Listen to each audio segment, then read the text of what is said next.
My name is Simone, and I want to tell you about the night I graduated college.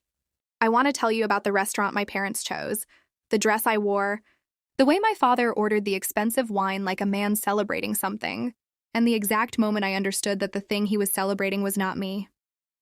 I had spent 4 years working 2 jobs, sleeping 5 hours a night, and telling myself the exhaustion was temporary because my college fund was intact and waiting, and everything I was sacrificing was building towards something real.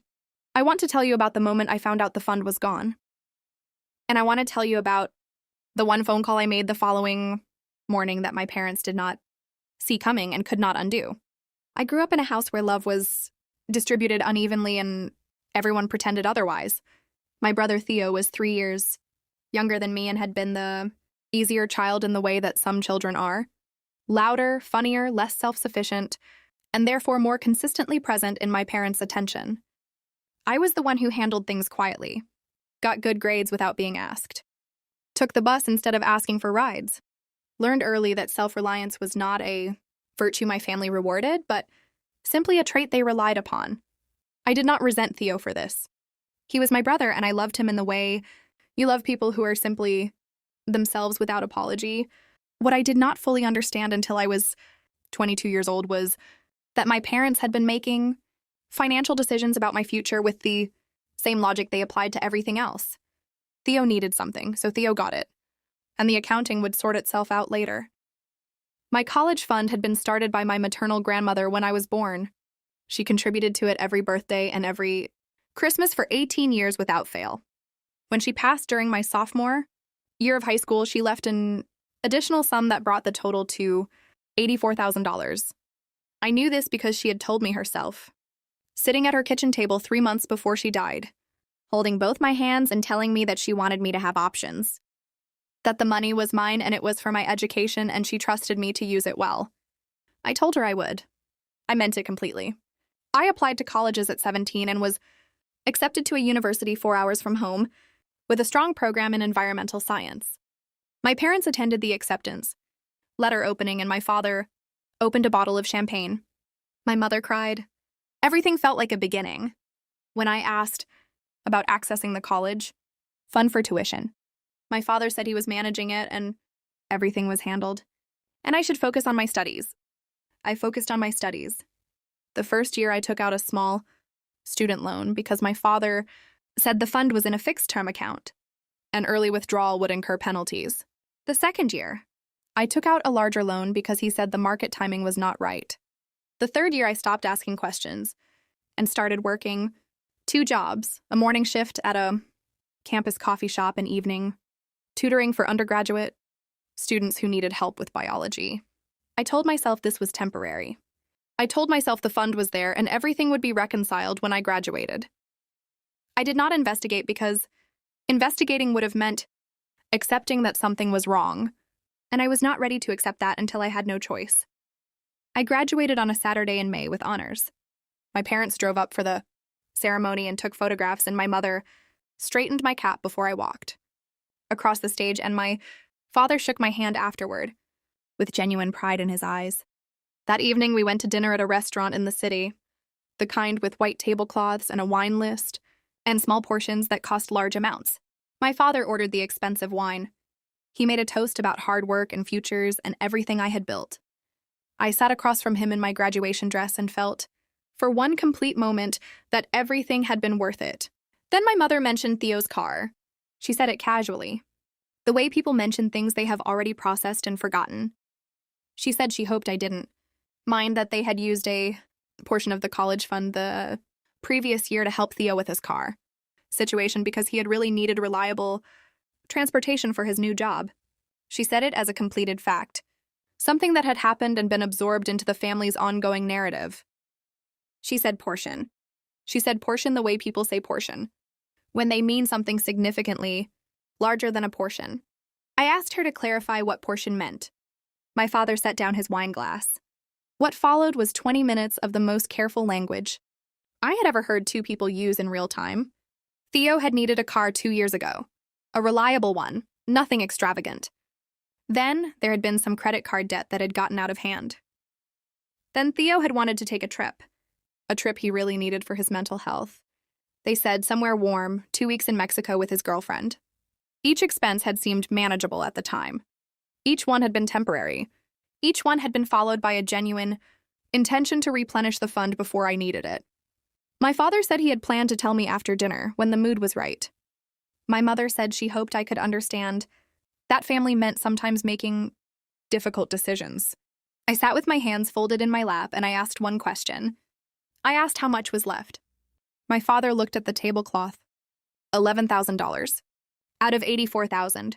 $73,000 had been spent over 4 years on my brother's car, my brother's debts, and my brother's vacation in Mexico while I worked double shifts and took out loans and told myself the exhaustion was temporary.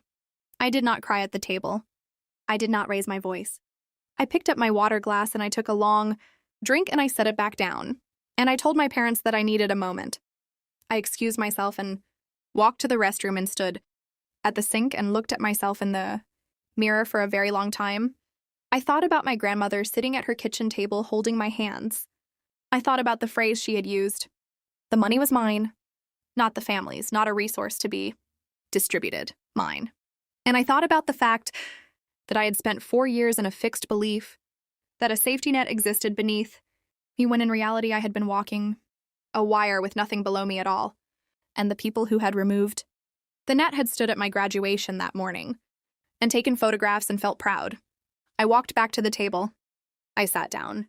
I finished my dinner. I said very little for the rest of the evening, and my parents filled the silence with conversation that moved carefully around what had just been said. When we said goodnight in the parking lot, my mother hugged me and told me we would figure it out together.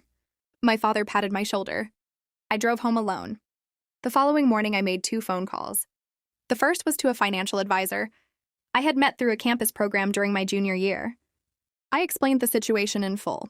He listened without interrupting and then told me 2 things. The first was that depending on how the fund had been structured and who had legal control of the account, what my parents had done might constitute a breach of a fiduciary duty or misappropriation of funds held in trust. The second was that because my parents had claimed me as a financial dependent on their taxes for all 4 years of college while simultaneously draining an account designated for my education, there were potential tax implications worth examining. He gave me the number of an attorney who specialized in exactly this kind of case. The second call was to that attorney. She asked me to gather every document I could find related to the college fund, the original account statements, my grandmother's estate documents, any correspondence about the fund's purpose and designated beneficiary. I spent 3 days going through files my grandmother had left me. What I found was more than I had expected. My grandmother, who had been a careful woman in the way that women of her generation often were, had established the fund as a custodial education account, with me named as the sole beneficiary. The account had been transferred to my parents' management when I turned 18 with explicit documentation stating its purpose. Every withdrawal my father had made was recorded. Every transfer to Theo's accounts was traceable. My attorney filed a formal complaint. The process that followed was not fast, and it was not comfortable. There were phone calls from my mother that started as appeals and ended as accusations. There were messages from Theo that oscillated between guilt and defensiveness. There was a period of 3 months where my father did not contact me at all, which I understood was his way of hoping the situation would resolve itself without requiring him to fully reckon with what he had done. It did not resolve itself. The outcome, reached 8 months after that graduation dinner, was a legally binding repayment agreement. My parents were required to repay $61,000 over a structured timeline, drawn from their retirement accounts and the equity in their home.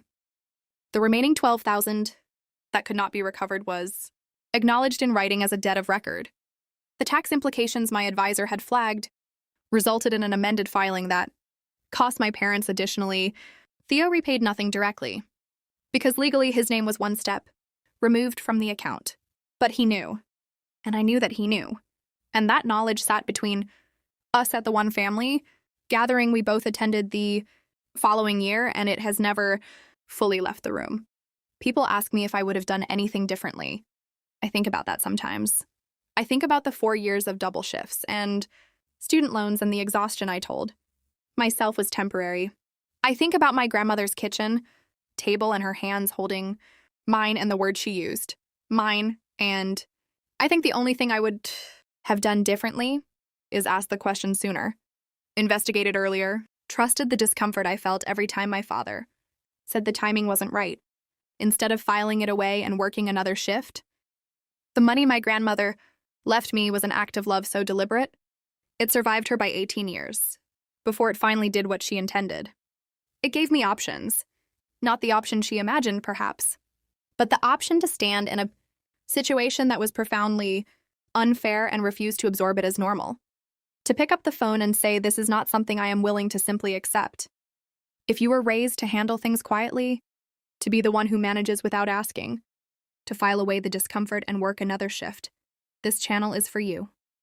Subscribe now, because there are more stories here about people who asked the question, made the call, and refused to let someone else's choices define the ceiling of their life.